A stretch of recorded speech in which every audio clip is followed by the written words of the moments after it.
Hola, buenos días, sean bienvenidos al programa del día de hoy. Soy Yuya Gallardo y hoy hablaremos acerca del grandioso Instituto Nacional Mejía, uno de los mejores colegios del Ecuador y de la ciudad de Quito. Toparemos temas como por ejemplo la educación laica y la revolución liberal, también la historia del Colegio Mejía, hablaremos acerca de su infraestructura y también del modelo pedagógico que cambió la educación en el Ecuador. Recordándoles que en la descripción encontrarán el momento exacto en el cual se habla de cada uno de estos temas.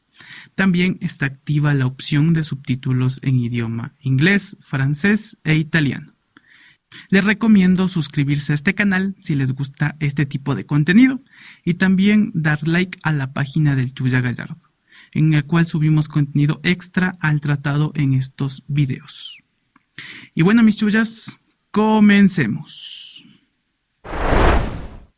Soy de Mejía, Guambrita, ay caramba. Soy de Mejía, Guambrita, ay caramba. Después de escuchar este lindo tema de los hermanos Miño Naranjo, que lo tuvimos que cortar por temas de copyright, pero bueno, vamos a seguir con el programa del día de hoy, que está dedicado a este glorioso coloso de la Vargas, al Instituto Nacional Mejía, un símbolo de la ciudad de Quito y también de todos los quiteños. Hablar del Mejía es hablar de un colegio que tiene mucha historia. Se cuenta que antiguamente, bueno, no tan antiguamente, sino en los años 50, el pertenecer al Colegio Mejía y tener un novio del Mejía, sobre todo, era tan bueno como tener un militar. Pero nosotros los Mejías, porque también estuve en el Mejía, éramos pan caliente de todos los días y por eso éramos mucho mejores que otros colegios.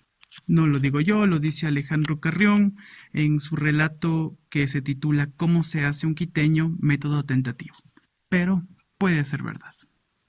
El Colegio Mejía tiene un mantra, el cual siempre es inculcado a sus estudiantes, el cual dice per áspera astra, por el áspera pendiente hacia la cumbre. Es como comúnmente nosotros lo conocemos, pero literalmente quiere decir por el sendero áspero a las estrellas.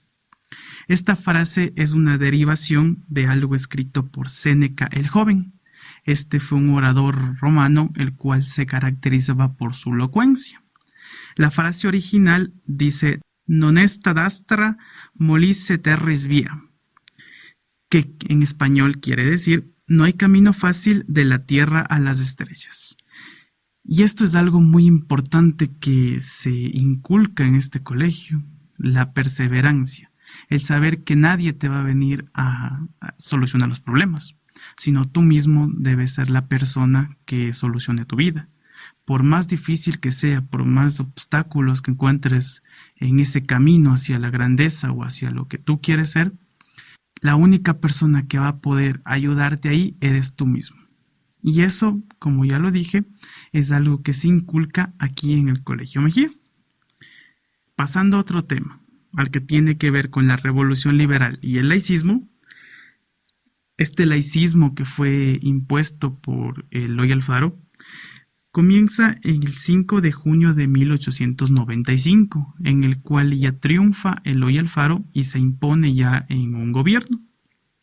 Y va hasta el 28 de enero de 1912, en el cual Eloy Alfaro es asesinado por un complot entre conservadores y sus propios coidearios, porque dentro del Partido Liberal existían dos facciones, los liberalistas radicales y los liberales moderados o liberales conservadores, que entre los dos hubo un conflicto interno que desencadenó la muerte de Eloy Alfaro. La revolución liberal trajo muchos cambios en aspectos políticos, sociales y económicos.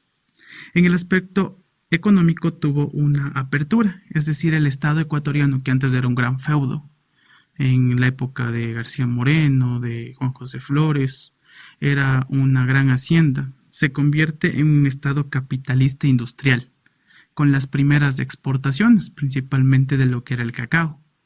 Ahí se da uno de los primeros boom que existe en el Ecuador. También se separa la iglesia del Estado, que estaba unida, eran un solo ente. Y esta unión se consolidó con lo que fue el concordato firmado por Gabriel García Moreno. García Moreno es un personaje muy interesante en la vida republicana del Ecuador. ¿Por qué? Porque al ser una persona católica de ultraderecha, modernizó al Estado ecuatoriano. Por eso, para algunas personas es conocido como el mejor presidente que tuvo el Ecuador. También en la Revolución Liberal trae ciertos cambios en temas educativos y se impone el laicismo. Siempre hemos escuchado acerca de esta palabra, el laicismo. Pero, ¿qué es el laicismo? Primero, el laicismo nace con la Ilustración, con el siglo de las luces, nace en Europa, en el cual se deja a un lado el teocentrismo, es decir, que todo giraba alrededor de Dios, y todo gira alrededor del ser humano en este periodo. ¿Por qué? Porque se cambia esta visión por una visión antropocentrista. Es decir, que el ser humano, que las personas, que los hombres, mujeres, niños, son el centro del universo. Y nosotros tenemos la capacidad y la fuerza para cambiar todo a nuestro alrededor. Esto es la influencia para que nazca esta corriente ilustrada llamada laicismo. ¿Qué buscaba el laicismo? El laicismo busca construir una sociedad justa y progresista. ¿Y cómo lo logra? Garantizando la libertad de pensamiento y de expresión. ¿Con qué finalidad? Con la finalidad de buscar una igualdad de todos ante la ley. Es decir, que nadie tenga privilegios por ser de sangre azul o por tener dinero, no, sino que el laicismo busca que todas las personas sean iguales ante la ley. Y bajo estos preceptos se funda el Estado ecuatoriano después de la Revolución Liberal y también el Instituto Nacional Mejía. Ese sería el antecedente para que se cambie completamente lo que es la educación en el Ecuador. Porque hablar del Instituto Nacional Mejía es hablar de la educación. Y bueno, el Instituto Nacional Mejía se funda un 1 de junio de 1897.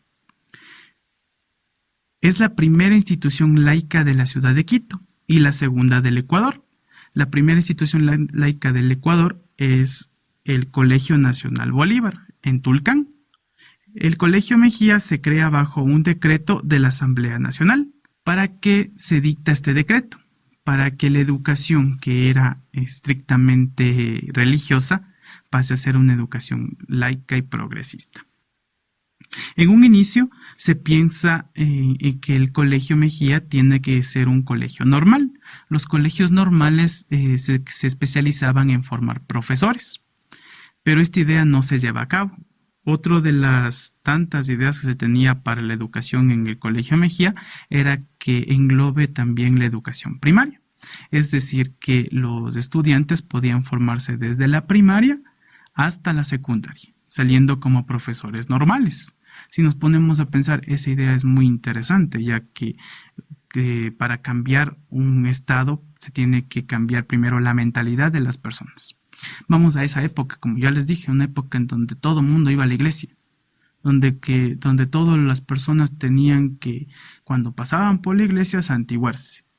Y esa idea iba pasando de abuelos a papás y de papás a hijos. Todo el mundo era cansado con esa idea de las iglesias, y todo era pecado y todo era pecado. Entonces llega Eloy Alfaro e intenta cambiar todo. Pero ¿cómo le metes en la cabeza a alguien que toda su vida vivió entre iglesias que eso está mal o que no es la manera correcta de vivir la vida? Y la manera exacta es por la educación. Entonces, si a un niño pequeño de 3, 4 años tú le comienzas a inculcar esta ideología, este modelo educativo, cuando salga de profesor normal, él va a inculcar esa misma educación a las próximas generaciones y así se va a cambiar completamente el pensamiento de una población. Entonces, vemos la importancia de la educación en este periodo, en un periodo que se da una verdadera revolución, que es la única revolución que tuvo el Ecuador y que ha tenido el Ecuador y que creo que tendrá el Ecuador, la revolución de Eloy Alfaro, porque hizo un cambio radical en muchos aspectos. Ya yéndonos más a la historia propiamente dicha del Colegio Mejía, tenemos que comienza en los terrenos de los hermanos cristianos, en el Beaterio, entre las calles Olmedo y Benalcázar. La entrada principal la tenemos por la calle Cuenca, que es por donde ustedes pueden ir a ver, en donde se encuentra todavía una puerta que se asemeja a un convento religioso, que antes de ser el Mejía fue un convento religioso. Podemos observar lo que funcionaron las primeras aulas. El Colegio Mejía funcionó en ese lugar por 40 años, es decir, hasta el año 1937, en donde se ve la necesidad de conseguir un local más grande por la alta tasa de estudiantes que querían entrar al Colegio Mejía. Estamos hablando de un promedio de 500 estudiantes, que para la infraestructura del Beaterio en esa época no era ya apta para una educación de calidad. Por eso es que aproximadamente en los años 1900 se comienza a hacer diferentes gestiones a cargo del entonces rector Manuel María Sánchez, el cual se dirige al Ministerio de Educación y al Congreso de esa época para pedir apoyo y cambiar el terreno del Colegio Mejía. En una primera instancia, el gobierno pensó pedir un préstamo al Banco del Pichincha, poniendo como prenda el nuevo terreno que se iba a conseguir. Pero este préstamo no fue concedido. Entonces el gobierno pone lo que es un impuesto a las bebidas alcohólicas. Es decir, si una persona quería comprarse un whisky traído de Europa, tenía que pagar un poco más, porque estaba financiando la educación laica. Es una manera muy inteligente. ¿Por qué? Porque el licor, el tabaco son cosas que hacen daño a las personas, y poner un impuesto es una manera inteligente, porque la gente no se puede quejar, porque no son productos de primera necesidad. En esa época la inteligencia de los ecuatorianos era muy, muy, muy importante, que se debería retomar, pero no se puede. Bueno, volvamos. Con ya el impuesto rodando por toda la ciudad, el dinero se va recogiendo y en ese momento se busca los terrenos. Entonces, tomemos en cuenta que en el año 1920 la ciudad no iba hasta donde actualmente se encuentra, sino la ciudad únicamente era desde la Recoleta en el sur hasta el Ejido en el norte. Es decir, que toda la parte del Ejido, de Alameda, todos esos terrenos eran ya las afueras de la ciudad. Es ahí donde se baraja la idea de dos terrenos, uno cerca del Parque de la Alameda y también se ve otro terreno entre las calles Vargas y Ante. Este es el terreno que es elegido para la construcción del Colegio Mejía y es en donde se encuentra actualmente. El dinero es recogido y se compra este predio a lo que es la Sociedad de Beneficencia de Olmedo por un costo de 100,000 sucres. El acta o el recibo o el predio que se dio por la compra de estos terrenos estuvo perdido hasta hace poco tiempo, en la cual la Sociedad de Egresados del colegio lo recupera del Archivo Nacional. Este papel era muy importante para realizar las adecuaciones en el colegio, ya que la infraestructura, por tener ya muchos años de estar asentada ahí en ese terreno, ya presenta algunas fallas estructurales. Y el Estado necesita un papel del predio para poder realizar esas restauraciones. Es por eso que en la actualidad ya el colegio cuenta con ese papel y se puede realizar un plan para restaurar al colegio. Es muy importante que la restauración se la realice por profesionales, ya que al ser un edificio histórico se deben tomar las precauciones necesarias. Y hablando acerca de la infraestructura del Colegio Mejía, tenemos que los materiales utilizados ahí son el ladrillo, también tenemos lo que es el carrizo en los techos, el bareque, la teja española, entre otros materiales que dan una belleza al colegio.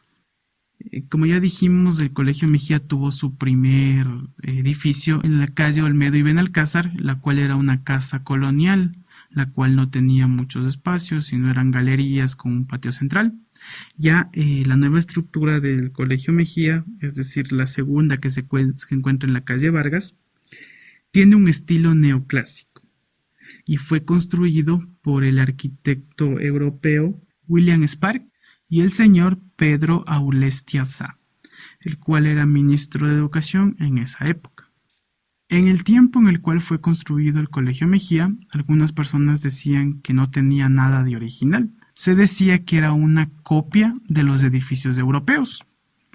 Y en cierta manera tienen razón, porque se basa en las obras neoclásicas europeas, específicamente de Andrea Palladio, el cual su firma o su sello era construir frontispicios y fachadas como la que podemos ver en el Colegio Mejía. Pero esta estructura, este neoclásico, tiene un trasfondo. Para las personas normales les puede parecer un simple edificio blanco con columnas, pero no. La arquitectura es una de las fuentes primarias de la historia. ¿Por qué? Porque haciendo una lectura de la fachada nos puede decir mucho. Por ejemplo, la arquitectura antes de Eloy Alfaro se basaba en lo que era el barroco y las estructuras conventuales. ¿Por qué? Porque Quito era un gran convento, iglesia a cada lado y estructuras sobrias que no tenían mucho que resaltar. Lo único que tenía que resaltar eran las iglesias. Entonces, el barroco representa a eso, a la iglesia, al poder de la iglesia, el poder de Dios. En cambio, el neoclásico, el cual tiene líneas suaves, colores blancos, tiene columnas, se rescatan los órdenes grecorromanos y tienen en su fachada lo que es el poder de la república, el poder republicano. Otro ejemplo de eso lo vemos en la Plaza Grande, en la cual el Palacio de Carondelet tiene un estilo completamente neoclásico. ¿Por qué? Porque quiere posicionarse sobre el estilo barroco que representaba la iglesia. Este es un edificio simétrico, el del Colegio Mejía.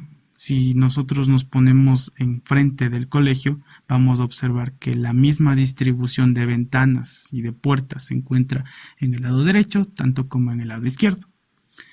También otra característica son la utilización de algunos elementos arquitectónicos, como por ejemplo las columnas. Las columnas que nosotros observamos en la entrada son de orden toscano. El orden toscano es un orden grecorromano. En el momento en el que los romanos conquistan a los griegos, conquistan también lo que es su arte. Estas columnas toscanas son influenciadas o son basadas en lo que son las columnas dóricas, que son netamente griegas. Pero en la época en la cual se descubre toda la arquitectura latina o romana, lo que sobrevive más son las columnas toscanas, y estos órdenes son recopilados aquí en el Colegio Mejía. También podemos observar un frontispicio, el cual tiene una forma triangular sobre estas columnas. Los frontispicios eran los lugares en donde se ponía la imagen central de este complejo arquitectónico. Aquí en el frontispicio del Colegio Mejía podemos observar lo que es el sello, que engalana toda esta estructura que ya la analizamos. El material original, como ya lo dijimos, es de ladrillo, que lo podemos observar en los laterales del edificio principal, que es el edificio central, el cual lo estamos describiendo, que es la imagen principal en cómo se veía antes del Colegio Mejía. En la actualidad vemos que está pintado con un color blanco. Este blanco también asemeja al mármol que se podía encontrar en las estructuras grecorromanas. Es decir, que analizar la estructura principal del Colegio Mejía es todo un arte. El Mejía es un arte. Podemos ver que las estructuras y la arquitectura que engloba a este colegio no es únicamente el color blanco y las columnas, no. Hay que hacer un análisis exhaustivo para conocer la belleza que es de este Colegio Mejía. Pero no únicamente el Mejía es el edificio central, sino también consta de dos edificios más. El uno, el cual fue creado en el año de 1950, que es conocido como el edificio internado. Se crea para este mismo fin, para funcionar como un internado para los estudiantes que fueran de provincias. Ellos podían quedarse ahí en este edificio para poder estudiar. Los costos de su vivienda, de su alimentación y su manutención eran cubiertos por el Estado.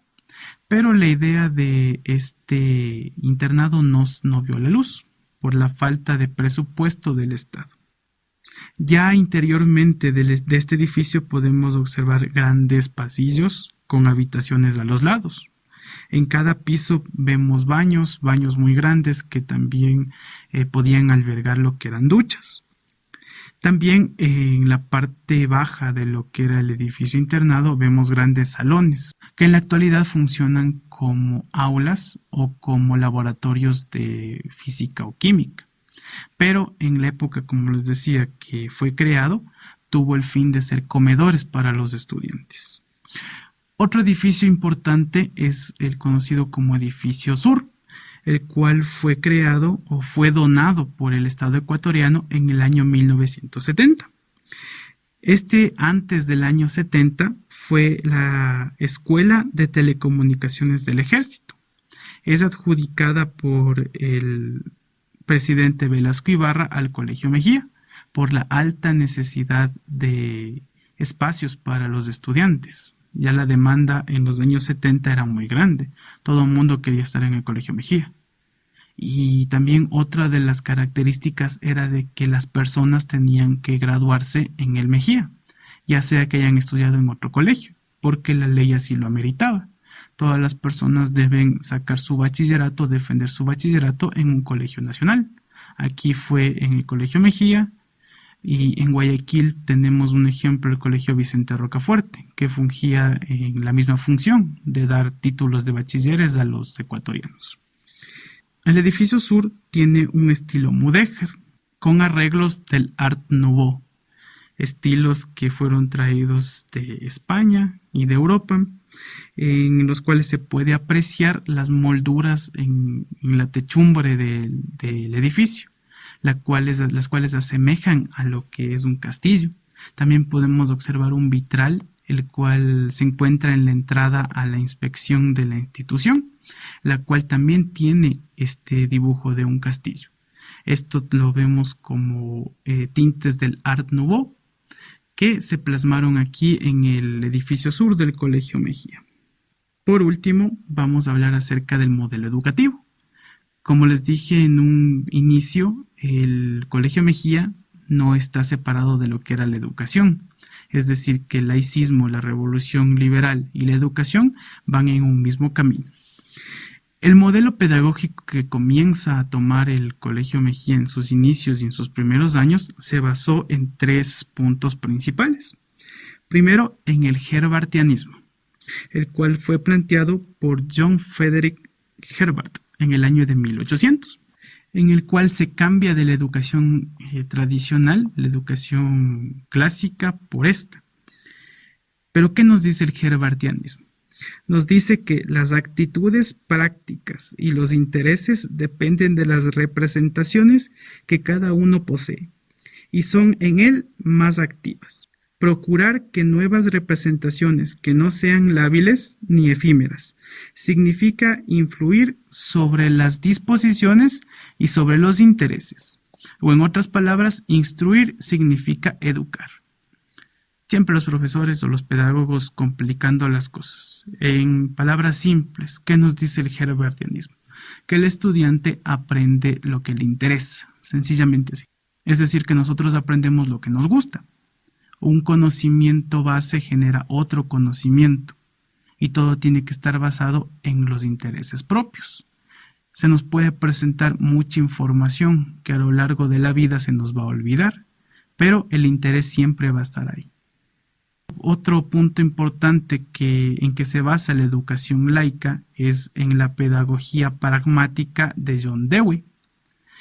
John Dewey es conocido como el mejor pedagogo de nuestra época, el cual se desempeñó aproximadamente en el año 1884. Tomemos en cuenta mucho las fechas. Por ejemplo, el herbartianismo es 1800. Dewey es en 1884. ¿Y qué nos dice Dewey? Nos dice que la destreza individual debe estar contrastada con el ambiente. John Dewey es un pedagogo estadounidense y Estados Unidos se caracteriza ¿por qué? Porque es capitalista e inculca esto en sus estudiantes, que la individual o la destreza de cada una de las personas debe estar enfocada o complementarse con el ambiente en general.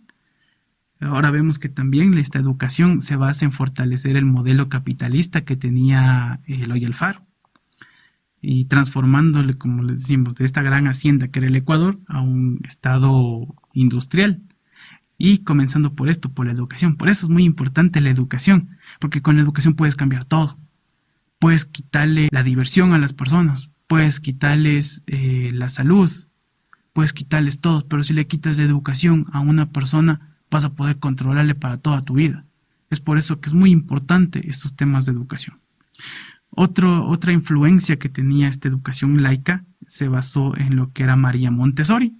María Montessori también es una doctora, la cual se desempeñó en lo que era la pedagogía, del año 1890 a 1900. Igual, tenemos que ver las fechas. Son las fechas en las cuales se crea el Colegio Mejía. Es por eso que estas corrientes pedagógicas que estaban muy de moda en todo el mundo son implantadas aquí en el Ecuador. Pero ¿qué nos decía María Montessori? Nos dice que el ambiente tiene que estar adaptado al niño y brindar interés para el aprendizaje. También plantea un currículo integrado, es decir, que Montessori buscaba o veía la educación desde los 3 años hasta los 18 años. Y esto nos suena mucho con lo que buscaba o la idea general del Colegio Mejía, que necesitaba tener educación primaria, educación secundaria y ser un normal. ¿Para qué? Para integrar completamente al ser humano. Ahora vemos la maravilla de la educación laica.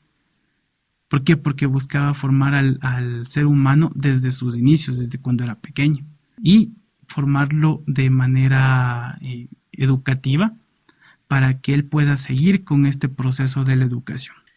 En resumen, la educación en el Ecuador pasó de ser una educación clerical, basada exclusivamente en lo intelectual, en el memorismo y en la educación tradicional, a ser una educación científica, técnica y pedagógica. Aquí vamos a hacer un análisis de lo que es la educación técnica, basada en el fortalecimiento del capitalismo y que el Ecuador se ha convertido en un estado industrial, dejando a un lado lo intelectual, lo clerical, que era rezago del antiguo régimen.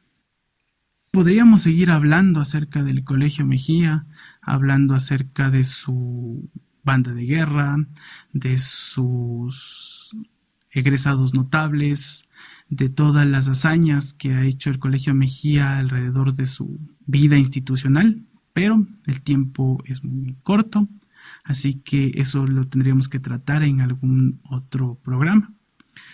Por lo general hemos hecho un recorrido desde los inicios exactamente del Colegio Mejía, viendo el modelo educativo en el cual se fundó el colegio, viendo la infraestructura y cómo esto apoyó a la revolución liberal y dejar a un lado lo que era la educación y la vida y visión clerical que se tenía impuesta por los antiguos gobiernos, y es algo que se heredó desde la época de la colonia y de la conquista de los españoles.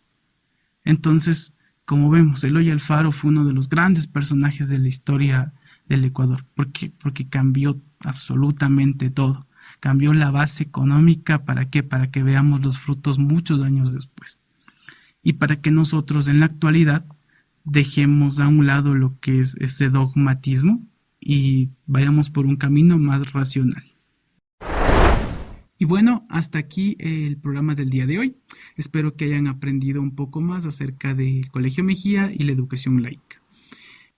Si desean más contenido como este, por favor suscríbanse al canal y activen la campanita para no perderse un video. Recordándole que también nos pueden escuchar en plataformas de audio como son Anchor, Google Podcasts, Spotify, Pocket Cast y Breaker. También estamos, por supuesto, en Facebook en la página del Chuya Gallardo. donde subimos contenido extra al tratado en este programa. Muchas gracias.